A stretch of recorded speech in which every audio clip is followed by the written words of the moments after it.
ഇന്ത്യയിൽ കണ്ടതുപോലെ തന്നെ ബഞ്ച് ഓഫ് 3 മൂന്ന് വെഹിക്കിൾ നമ്മൾ സെയിൽ വന്നിട്ടുള്ളത്. അതിന് ഇതിന്റെ ഡീറ്റെയിൽഡ് റിവ്യൂ നമ്മുടെ ചാനലിൽ ആൾറെഡി അപ്ലോഡഡ് ആണ്. അതുപോലെ തന്നെ വേറൊരു വെഹിക്കിളും കൂടെ ഇതിന്റെ കൂടെ പരിചയപ്പെടുത്തുക കേട്ടോ. അപ്പോൾ മെഴ്സിഡീസ് ബെൻസും അതുപോലെ തന്നെ ഔഡി A4 കീ ആണെന്ന് കയ്യിലുള്ളത്. ഞാൻ പറഞ്ഞ ആ 3 കീ ഔഡി 2 മെഴ്സിഡീസ് ബെൻസ് കേട്ടോ. റിവ്യൂ കാണാത്തവരാണെന്നുണ്ടെങ്കിൽ നമ്മുടെ ചാനൽ ജസ്റ്റ് ഒന്ന് വിസിറ്റ് ചെയ്താൽ മതി. ഇതിന്റെ ലോങ് വീഡിയോ കാര്യങ്ങളൊക്കെ അപ്ലോഡഡ് ആണ്. അതിലാണ് ഞാൻ വെഹിക്കിളിന്റെ ഡീറ്റെയിൽസും കാര്യങ്ങളൊക്കെ പറഞ്ഞിട്ടുള്ളത്. ഇപ്പോൾ ഞാൻ ഈ 3 വെഹിക്കിളിന് സെപ്പറേറ്റ് വീഡിയോ ചെയ്യുന്നത് ജസ്റ്റ് ഡീറ്റെയിൽസ്, അതായത് ഈ വെഹിക്കിളിന്റെ സെയിൽ ഡീറ്റെയിൽസ് മാത്രമായിട്ടാണ് കേട്ടോ. ലോങ് വീഡിയോ അതായത് റിവ്യൂ കാണാൻ താല്പര്യമില്ലല്ലോ, ജസ്റ്റ് ചാനൽ ഒന്ന് വിസിറ്റ് ചെയ്താൽ മതി കേട്ടോ.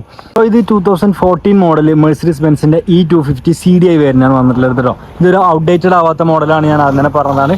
പ്ലേസുകളോ ആക്സിഡന്റുകളോ അങ്ങനത്തെ ഒരു സംഭവം ഈ വെഹിക്കിളില്ല. ടയർ ആൾമോസ്റ്റ് 90% മുകളിൽ ടയറും കാര്യങ്ങളും നോക്കിയാൽ നിങ്ങൾക്ക് മനസ്സിലാവും കേട്ടോ. ലൈവിലും കാര്യങ്ങളൊക്കെ ബ്ലാക്ക് ഔട്ട് ചെയ്തിട്ടുണ്ട്. ഓൾ ഓവർ ഡിസൈൻസ് നോക്കുകയാണെന്നുണ്ടെങ്കിൽ ഒരു സ്ക്രാച്ചുകളും വെഹിക്കിൾ വരുന്നില്ല. കുറച്ച് പൊടിയും കാര്യങ്ങളുണ്ടാവും, കാരണം വെഹിക്കിൾ റോഡിന്റെ കുറച്ച് സൈഡിലായിട്ടാണ് നിർത്തിയിട്ടുള്ളത്. അപ്പോൾ കുറച്ച് പൊടിയും കാര്യങ്ങളൊക്കെ വരുന്നുണ്ടാവും. ബാക്കി എല്ലാം വർക്കിംഗ് ആയിട്ടില്ല, ഒറ്റ റീപ്ലേസ് ഇല്ലാത്തൊരു വെഹിക്കിളാണ് വന്നുള്ളത്. സെൻസേഴ്സും കാര്യങ്ങളും CDI E250 എന്നുള്ള ബാഡ്ജിങ് വരുന്നുണ്ട്. ഒക്കെ നോക്കിയാൽ മനസ്സിലാവും നിങ്ങൾക്ക്. മെഴ്സിഡീസ് ബെൻസിന്റെ ഗ്ലാസ് തന്നെയാണ് വന്നിട്ടുള്ളത്. റീപ്ലേസും കാര്യങ്ങളൊന്നും വന്നിട്ടില്ല. അതുപോലെ തന്നെ റൂഫ്സും കാര്യങ്ങളൊക്കെ പക്ക പെർഫെക്റ്റ് ആണ്. ഇതിൻ്റെ ഇന്റീരിയറിൽ ബ്രൗൺ ഫിനിഷ് ആണ് വന്നിട്ടുള്ളത്. കണ്ടില്ലേ, സീറ്റ്സും കാര്യങ്ങളൊക്കെ ബ്രൗൺ ആണ് നമ്മൾ ചെയ്തിട്ടുള്ളത്. ബ്ലാക്ക് ഫിനിഷ് ആണ് ഇവിടെ കൊടുത്തിട്ടുള്ളത്. എല്ലാം നീറ്റ് ആൻഡ് ക്വാളിറ്റി, ഒന്നും ഫെയ്ഡ് ആയിട്ടില്ല കേട്ടോ. കണ്ടില്ലേ, അതുപോലെ തന്നെ ആംറസ്റ്റും കാര്യങ്ങളൊക്കെ വരുന്നുണ്ട്. പിന്നെ ഈ വെഹിക്കിളിൻ്റെ അതായത് എല്ലാ വർക്കിംഗ് ആണ്, AC കാര്യങ്ങളൊക്കെ വർക്കിംഗ് ആണ്, എഞ്ചിനും കാര്യങ്ങളൊക്കെ പെർഫെക്ഷൻ ആണ്. ഇനി നിങ്ങൾക്ക് വന്നിട്ട് ചെക്ക് ചെയ്തിട്ട് എന്ത് ചെയ്യാം, ഈ ഒരു വെഹിക്കിൾ എടുക്കാവുന്നതാണ്. 2014 മോഡൽ മെഴ്സിഡീസ് ബെൻസ് 1,40,000 കിലോമീറ്റർ ആണ് വെഹിക്കിൾ കവർ ചെയ്തിട്ടുള്ളത്. അതുപോലെ തന്നെ 13,65,000 രൂപയാണ് നമ്മളിവിടെ ആസ്ക് ചെയ്യുന്ന പ്രൈസ് കേട്ടോ. റൂഫും കാര്യങ്ങളൊക്കെ നോക്കില്ല, ഇത് കമ്മ്യൂണിസ്റ്റുകൾക്ക് അവൈലബിൾ ആണ്. ഇത് റീ രജിസ്ട്രേഷൻ ചെയ്ത വെഹിക്കിളാണ് കേട്ടോ, കേരളത്തിലോട്ട് മാറ്റിയ വെഹിക്കിളാണ്. ലിസ്റ്റിൽ വരുന്നത് നമ്മുടെ 2017 മോഡൽ ഔഡി ആണ്. ഇതിന്റെ കാര്യത്തിൽ പറയുന്നത് എന്താണെന്ന് വെച്ചാൽ ന്യൂ ഷേപ്പ് ആൾമോസ്റ്റ് സിമിലർ ആയതുകൊണ്ട് തന്നെ ഇത് ഏത് മോഡൽ എടുത്താലും ആൾമോസ്റ്റ് സിമിലർ ആയിട്ട് നമുക്ക് തോന്നും. അതുകൊണ്ട് പെട്ടെന്ന് അങ്ങനെ ഔട്ട്ഡേറ്റഡ് ആവാൻ സാധ്യതയില്ല. ക്രോമിയ എലമെന്റുകൾ കാണാം, അതിന് ഡീറ്റെയിൽസ് നമ്മൾ ആൾറെഡി അപ്ലോഡ് ആണ് കേട്ടോ. അപ്പോൾ ഇത് 2017 മോഡൽ ഔഡിയാണ് വന്നിട്ടുള്ളത്. ഒറിജിനൽ കേരള രജിസ്ട്രേഷൻ ആണ് കേട്ടോ. പ്യൂർ വൈറ്റിലാണ് വന്നിട്ടുള്ളത്. അലോയ് വീലും കാരണം നിങ്ങൾക്ക് നോക്കിയാൽ മനസ്സിലാവും, ഫുൾ നീറ്റ് ആൻഡ് ക്ലീൻ ആണ്. ടയർ 95% മുകളിൽ വരുന്നുണ്ട് കേട്ടോ. പിന്നെ ഓൾ ഓവർ ബോഡി ക്വാളിറ്റി നോക്കിയാൽ നിങ്ങൾക്ക് മനസ്സിലാവും, വൈറ്റ് കളറാണ്, പ്യൂർ വൈറ്റ് ആണ്, സ്ക്രാച്ച്ലെസ് ആണ്. എല്ലാ ഭാഗത്തോട്ടും നമുക്ക് മനസ്സിലാവും. പിന്നെ ഇവിടെ ചെറിയൊരു സ്ക്രാച്ചും കാര്യങ്ങളും വന്നിട്ടുണ്ട്. ഈ ബോഡിയും കാര്യങ്ങളൊക്കെ നീറ്റാണ് വന്നിട്ടുള്ളത്. ഇതിന്റെ ഗ്ലാസ് ഒക്കെ നോക്കി മനസ്സിലാവും, അവിടെ ലോഗും കാര്യങ്ങളും വരുന്നുണ്ട്. റീപ്ലേസും കാര്യങ്ങളൊന്നും വന്നിട്ടില്ല. അതുപോലെ തന്നെ ഇതിന്റെ ബാക്ക് സൈഡിലോട്ട് പോകുമ്പോൾ A4 എന്നൊരു ബാഡ്ജിങ് കൂടെ വരുന്നുണ്ട്. 35 TDI കേട്ടോ. ബാക്ക് സൈഡിൽ റീപ്ലേസും കാര്യങ്ങളൊന്നും വന്നിട്ടില്ല. ബൂട്ടും കാര്യങ്ങളൊക്കെ നോക്കി മനസ്സിലാവും, സെൻസേഴ്സും കാര്യങ്ങളൊക്കെ വരുന്നുണ്ട്. ഇതാണ് ഇതിന്റെ ഇന്റീരിയറിൽ ഒരു ബ്രൗൺ ഫിനിഷും അതുപോലെ തന്നെ ബീച്ച് കളറും ആണ് മിക്സ് ചെയ്തിട്ടുള്ള കളറാണ്. റൂഫൊക്കെ ബീച്ച് കളറാണ് വന്നിട്ടുള്ളത് കേട്ടോ. സൺറൂഫും കാര്യങ്ങളൊക്കെ വർക്കിംഗ് ആണ്, ഒന്നും കേടൊന്നിട്ടില്ല. അതുപോലെ തന്നെ ഡുവൽ സോൺ ക്ലൈമറ്റ് കൺട്രോൾ വരുന്നുണ്ട്. ഇലക്ട്രോണിക് പാർക്കിംഗ് ബ്രേക്ക് ആണ് വന്നിട്ടുള്ളത്. പിന്നെ ഓടിന്റെ കാര്യങ്ങൾ പറയുന്നത് വെച്ചാൽ പവറും കാര്യങ്ങളൊക്കെ ഉണ്ടാവും, അതുപോലെ തന്നെ കംഫർട്ടും കാര്യങ്ങളൊക്കെ ഉണ്ടാവും. ഭയങ്കര പവർഫുൾ വെഹിക്കിളാണ്. നമ്മൾ BM പറഞ്ഞ പോലെ തന്നെയാണ് ഔഡിനെ കുറിച്ച് പറയാനുള്ളത്. അപ്പോൾ ഓൾ ഓവർ നീറ്റ് ആൻഡ് ക്വാളിറ്റിയിൽ വരുന്ന ഒരു വെഹിക്കിളാണ്. നിങ്ങൾക്ക് സീറ്റ്സും കാര്യങ്ങളൊക്കെ നോക്കിയാൽ മനസ്സിലാവും, ഒരു തരത്തിലെ ഫെയ്ഡ് ആവുക പൊട്ടലുകളൊന്നുമില്ല. നിങ്ങൾക്ക് നോക്കിയാൽ മനസ്സിലാവും. സാധാരണ ഈ ഒരു മോഡലൊക്കെ വരുമ്പോൾ ഇങ്ങനെ സീറ്റും കാര്യങ്ങളൊക്കെ ഫെയ്ഡ് ആവാറാണ് പതിവ്. പക്ഷെ ഇതിന് അങ്ങനത്തെ ഒന്നും വന്നിട്ടില്ല, ഫുൾ നീറ്റ് ആൻഡ് ക്ലീൻ ആണ്.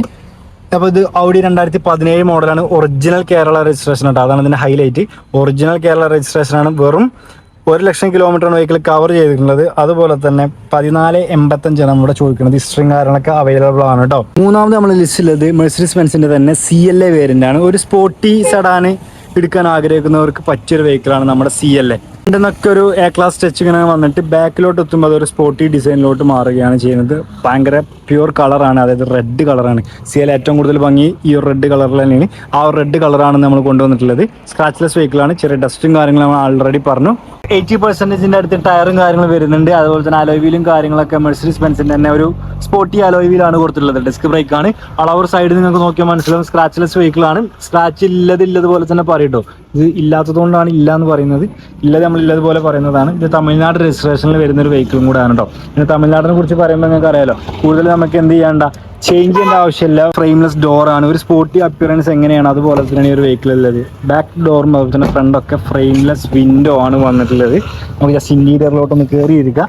ഇന്റീരിയറൊക്കെ നോക്കിയാൽ ഫുൾ ബ്ലാക്ക് ഫിനിഷിലാണ് കൊടുത്തിട്ടുള്ളത്. റൂഫ് ആയിക്കോട്ടെ, അതുപോലെ തന്നെ ഡാഷ്ബോർഡ് ആയിക്കോട്ടെ, സെൻട്രൽ കൺസോൾ ആയിക്കോട്ടെ, എല്ലാം ഒരു ബ്ലാക്ക് ഫിനിഷിലാണ്. അതുപോലെ തന്നെ ഇതിൻ്റെ സ്പോർട്ടി ബക്കറ്റ് സീറ്റാണ് വന്നിട്ടുള്ളത്. കണ്ടില്ലേ, സ്പോർട്ടി ബക്കറ്റ് സീറ്റാണ്. അതുപോലെ തന്നെ ഭയങ്കര കംഫർട്ടായിട്ട് ഇരിക്കാനും അതുപോലെ തന്നെ ആ ഒരു കോമ്പാക്ട് സൈഡാണ് ഇതിന് വന്നിട്ടുള്ളത് കേട്ടോ. അപ്പോൾ ഇത് ഡീറ്റെയിൽസിലോട്ട് പോകാൻ അറിയാലോ, 2017 മോഡൽ മെഴ്സിഡീസ് ബെൻസിൻ്റെ CLA ആണ് വന്നിട്ടുള്ളത് കേട്ടോ. ബാക്കൊക്കെ നോക്കിയാൽ ഫുൾ നീറ്റ് ആൻഡ് ക്ലീൻ ആണ്, ഇല്ലതുപോലെ തന്നെ പറയുന്നതാണില്ലേ, ഒരു തരത്തിലെ പൊട്ടലുകളോ സീറ്റും കാര്യങ്ങളൊന്നും ഡാമേജ് വന്നിട്ടില്ല. ഇത് 2017 മോഡലാണ്. തേർഡ് ഓണർ വന്നിട്ടുണ്ട്. 85,000 കിലോമീറ്ററാണ് വന്നിട്ടുള്ളത്. 1425 നോക്കുന്നത്. ഇത് 1425 ചോദിക്കാൻ കാരണം എന്താ വെച്ചാൽ ഈ വെഹിക്കിൾ ഇപ്പോൾ നമുക്കറിയാലോ മാർക്കറ്റിൽ കാരണം അവൈലബിൾ അല്ല. അതുപോലെ തന്നെ ഒരു സ്പോർട്ടി സെഡാനാണ് ഇത് വന്നിട്ടുള്ളത്. അപ്പോൾ ഇതാണ് നമ്മുടെ ഈ ഒരു വെഹിക്കിളിൻ്റെ ഇൻഫർമേഷനും കാര്യങ്ങളും. നമ്മളിതിന് മുന്നേ ഇട്ടത് ഫുൾ ഡീറ്റെയിൽഡ് റിവ്യൂവും കാര്യങ്ങളാണ് നമ്മൾ മുന്നേ ചെയ്തിരുന്നത്. ഇതൊരു വെഹിക്കിളിൻ്റെ കംപ്ലീറ്റ്, അതായത് ഇതിൻ്റെ സെയിൽസ് മാത്രം ചെയ്യാമെന്ന് കരുതിയിട്ടാണ് ഈ ഒരു കണ്ടന്റും കാര്യങ്ങളും ചെയ്തത്. താല്പര്യമുള്ളവർ കോൺടാക്ട് ചെയ്യാൻ ഡിസ്ക്രിപ്ഷൻ ബോക്സിൽ വാട്സപ്പ് നമ്പർ കൊടുത്തിട്ടുണ്ട്. ജസ്റ്റ് ഒന്ന് കോൺടാക്ട് ചെയ്താൽ ഇതിൻ്റെ കംപ്ലീറ്റ് ഡീറ്റെയിൽസും കാര്യങ്ങളൊക്കെ നമുക്ക് ചെയ്യുന്നതാണ്. ടെസ്റ്റ് ഡ്രൈവും കാര്യങ്ങളും അതുപോലെ തന്നെ വെഹിക്കിൾ വാങ്ങാൻ ഉദ്ദേശിക്കുന്നവരുണ്ടെന്നുണ്ടെങ്കിൽ അതിനൊക്കെ സൗകര്യം കാര്യങ്ങളൊക്കെ ചെയ്യുന്നതാണ്. ഇല്ലതുപോലെ തന്നെ പറയും. അത് മാത്രമാണ് നമ്മളൊരു ഹൈലൈറ്റ് എന്താണെന്ന് വെച്ചാൽ ഇല്ലതുപോലെ തന്നെ പറയുന്നത് നോക്കി മനസ്സിലാവും. ക്വാളിറ്റി ഉണ്ടെന്നുണ്ടെങ്കിൽ ക്വാളിറ്റി ഉണ്ട് പറയും, ഇല്ലാന്നുണ്ടെങ്കിൽ ഇല്ല തന്നെ പറയും. അപ്പോൾ നിങ്ങൾക്ക് ഓൾ ഓവർ നീറ്റ് ആൻഡ് ക്ലീനിൽ നോക്കുന്ന ഒരു വെഹിക്കിൾ ആണെന്നുണ്ടെങ്കിൽ, പ്രീമിയം കാർ നീറ്റ് ആൻഡ് ക്ലീനിൽ വേണമെന്നുണ്ടെങ്കിൽ ജസ്റ്റ് ഒന്ന് കോൺടാക്ട് ചെയ്താൽ മതി. ഈ 3 കാർ അവൈലബിൾ ആണ്. ഇതുപോലത്തെ ഒരുപാട് വെഹിക്കിൾസ് ഇവിടെ അവൈലബിൾ ആണ്. അതിനൊക്കെ ഡീറ്റെയിൽസ് അറിയാൻ വേണ്ടിയിട്ട് നമ്മുടെ ചാനൽ ജസ്റ്റ് ഒന്ന് സബ്സ്ക്രൈബ് ചെയ്ത് തരാം കേട്ടോ. സൺഡേ ഫണ്ടേ എപ്പിസോഡാണ് നമ്മൾ വന്നിട്ടുള്ളത്. എല്ലാ സൺഡേ നമ്മൾ ഡീറ്റെയിൽ ആയിട്ട് ഇങ്ങനെ റിവ്യൂ കാര്യങ്ങളൊക്കെ ചെയ്യുക. അതുപോലെ തന്നെ മെയിൻ്റെനൻസ് സീരീസും അങ്ങനെ ഒരുപാട് സീരീസും കാര്യങ്ങളൊക്കെ നമ്മൾ ചെയ്യാൻ ഉദ്ദേശിക്കുന്നുണ്ട്. സോ ചാനൽ ഇപ്പോൾ തന്നെ സബ്സ്ക്രൈബ് ചെയ്തില്ല. ബൈ.